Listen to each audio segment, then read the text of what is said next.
Imagine standing on the edge of a quiet field in Colombia on a bright March afternoon. The air is ordinary. Birds, a distant tractor, the smell of turned soil. And then the sky does something no one expects. A perfect metallic ball, small enough to cradle but large enough to be strange, drifts and jerks through the air with movements that make pilots and balloonists wince. It doesn't glide like anything we know. It darts, it zigzags, and then, with a sudden, incomprehensible stop, it plunges into the ground and is gone from the sky. People run toward the impact site thinking they'll find a machine, a fragment, something explainable. Instead, they find a whole, seamless orb. Scientists arrive. Journalists arrive. The world leans in because when something this odd lands on Earth, our assumptions about the possible begin to tremble. Now, overlay that scene with something else, something colder and faster than rumor. In the months since that field in Buga first saw the metal ball, a second story has been spinning across the internet. It whispers that Grok 4, the newest AI from Elon Musk's XAI, a system built to browse and reason with live data, ran a digital twin of the object and warned of an impending internal failure. Think of that for a moment. An AI that reads the web in real time, draws on the latest papers, news, and measurements, then spins a virtual copy of the orb to test what might happen next. Grok 4 exists, and it does include web-connected, tool-using capabilities that let it pull in fresh information as it reasons. That means it can, in principle, run simulations based on live data in ways older AIs could not. But here's the vital, uncomfortable truth. The claim that Grok 4 predicted a catastrophic breach is not the same as proof that it did. The most reliable reporting we can find documents the object, often called the Buga Sphere, and it reports the mysterious physical findings that sparked alarm. A seamless shell, strange internal structures visible on scans, weight readings that changed over time, and localized damage to soil and life where the object landed. News outlets have covered the discovery and the strange measurements. They have not, however, produced a verified transcript or screenshot of Grok 4 announcing a breach. What exists in the public record for now is a swirl of original observations about the sphere and separate online posts claiming an AI model analyzed it and predicted failure. Those are two different things. Treat one as documented fact, and the other, the AI prediction, as an unverified high-stakes rumor for now. So why does that rumor hit like thunder? Because the physical details of the sphere, the ones we can point to in lab notes and news articles, are themselves extraordinary. Labs that examined the object reported behavior that reads like a fiction writer's checklist for impossible stuff. The orb felt cold to the touch. It exhibited a net cooling effect on nearby material instead of the expected warming. Scans revealed multiple nested layers and tiny metallic spheres inside. And instruments at the crash site recorded molecular-level damage in soil where nothing radioactive could be detected.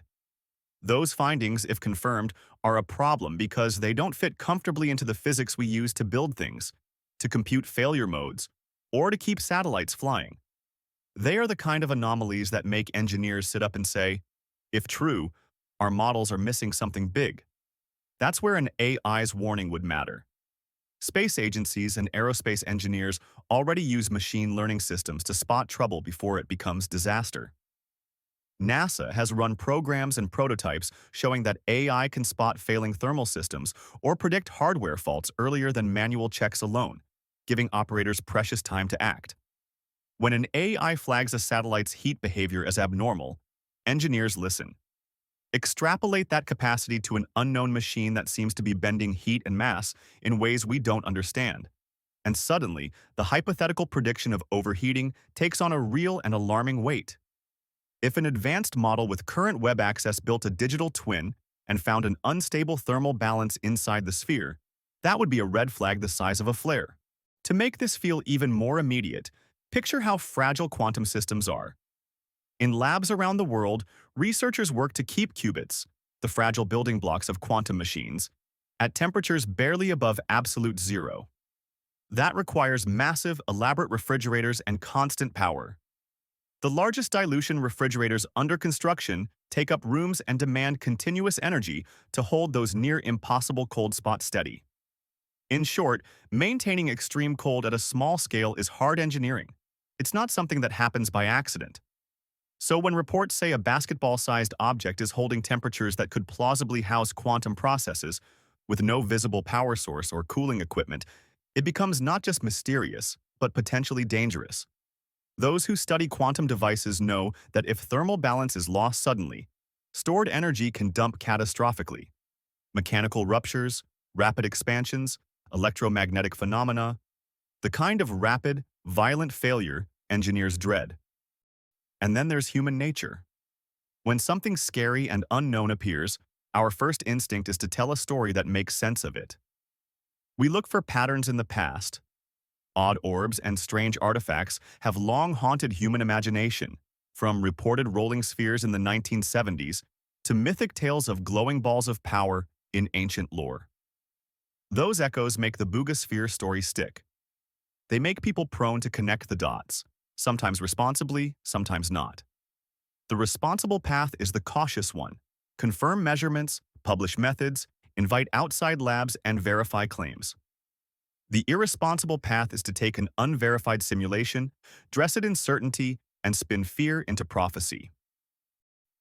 We also need to separate failures of measurement from failures of the device. Lab work is messy. Instruments have calibration errors, contamination, and unexpected cross-effects. Soil that looks sterilized in one instrument might be explained by sampling technique or chemical contamination. Weight that seems to increase could come from moisture uptake, adsorbed gases, or changes in measurement conditions. That's why independent verification matters, and why scientists quoted in coverage urged caution. Several experts suggested the object be submitted to broader, independent analysis and compared against known materials and manufacturing techniques before leaping to exotic conclusions. The news coverage reflects this split. Vivid claims about the object's oddities and steady voices calling for rigorous cross-checks. Now imagine how information flows when national security and big science collide with an object like this. If what's inside were a genuine, functioning quantum core, or a device exploiting unfamiliar physics, it would be both a scientific treasure and a strategic prize. That creates real incentives for secrecy, for fast, guarded analysis, and for competing interests to act quietly. It also creates incentives for misinformation. People and groups might exaggerate what they know to gain leverage, funding, or attention. That mixture, real mystery plus high stakes, is a perfect pressure cooker for rumor to become panic if left unchecked. So what should happen next, and what would sensible people actually do? Step 1 is transparency in the method. Laboratories publishing raw data, instrument configurations, and independent replication attempts. Step 2 is inviting specialists who are not emotionally invested in the object's origin, materials scientists, cryogenics experts, isotope analysts, and independent instrumentation labs.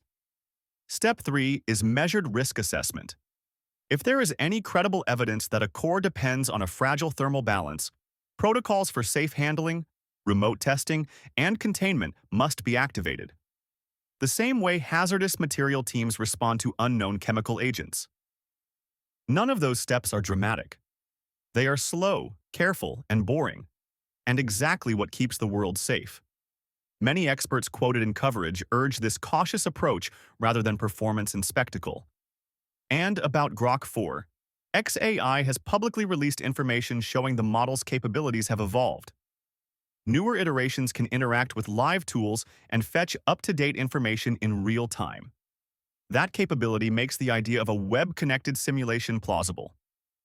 But plausible is not proof. Public model cards and technical notes tell us what the technology can do in broad terms. They don't provide evidence that a particular run of a model produced a particular catastrophic prediction. The responsible path for journalists and scientists is the same as for lab technicians. Demand the raw output, the logs, the simulation parameters, and the chain of custody for any claim that could justify red alerts around the globe. There's a moment where science becomes human, where instruments line up and the quiet facts start to carve a narrative you can't ignore. Consider the recorded mass changes that made physicists do a double take, readings that increased over weeks while the object sat motionless. If that's confirmed under repeatable, calibrated conditions, it's not just odd, it's a fracture in assumptions we've used to build modern physics labs. Mass conservation is a bedrock principle. Challenging it would shake the foundations of many fields. Yet, extraordinary claims demand extraordinary evidence. That's the rule that keeps science honest. If you want to change physics, bring the data with ironclad controls and independent replication. Nothing else will settle the question. If replication confirms the anomaly, we face two paths. One is careful study, replication, open methods, and slow, methodical probing. The other is competitive secrecy, labs and agencies pulling the object into private facilities, cutting off outside review, and racing to extract advantage. The first path gives us credibility and safety. The second gives us speed at the cost of certainty, and possibly at the cost of safety itself. History shows both outcomes are possible. Remember the Manhattan Project. Secrecy produced a terrible, world-shaping power. Secrecy can also protect sensitive research from sabotage or theft. The trade-offs are real, heavy, and messy. Whatever the true origin of this sphere, whoever controls its study will be making choices with global consequences. We also need to reckon with the role of AI in this story. Advanced models like Grok 4 can pull new reports, papers, and lab notes together and propose simulations. They can surface connections faster than any single human team. That's an enormous advantage for scientists, and an enormous responsibility. If an AI simulation flags a high-risk scenario, it doesn't mean the world must panic. It means humans must pay attention, evaluate the model's inputs and assumptions, and act accordingly. AI can amplify both our wisdom and our mistakes. The difference lies in governance. Who vets the simulation? Who verifies the inputs? Who stands behind the conclusions? Right now, the public conversation features an unverified social feed claiming that Grok 4 predicted a breach. That claim should be probed like any other scientific hypothesis. Ask for the inputs, the code, the logs. If those aren't available, treat the output as a lead, not a verdict. Let's look at the stakes in stark terms. Suppose for a moment the worst plausible engineering scenario plays out. A thermal collapse, rapid energy release, and an electromagnetic disturbance.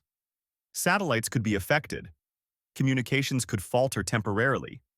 Sensitive electronics could reboot or fail. That's the realistic end of many engineering analogies. It's not necessarily the apocalypse, it's instead a sharp, disruptive event that would make daily life harder for a time. Governments and operators plan for such events, for solar storms, for EMP scenarios, for radiation bursts, because similar effects are within their hazard models. So one practical upside is this. If the failure modes people are warning about are plausible, they also fall into categories that engineers and resilience planners already handle in part. That makes mitigation more tractable than many fear narratives imply. Here's the final, human point. Curiosity is a double-edged sword. It brought us out of caves and into labs. It also brought weapons and risks. The Buga Sphere story is a test of how well contemporary science balances urgency with caution, transparency with security, and awe with responsibility. We can choose to respond like a frightened crowd, amplifying rumors and leaping to conclusions. Or we can respond like a community of practice, document, verify, and communicate clearly. An AI highlighting a risk should be a call to audit and confirm, not a reason to weaponize worry. So what should you take away sitting at home or pacing in a lab? First, the sphere is real enough to have drawn serious scientific attention. Mainstream news outlets reported on its recovery and on initial analyses.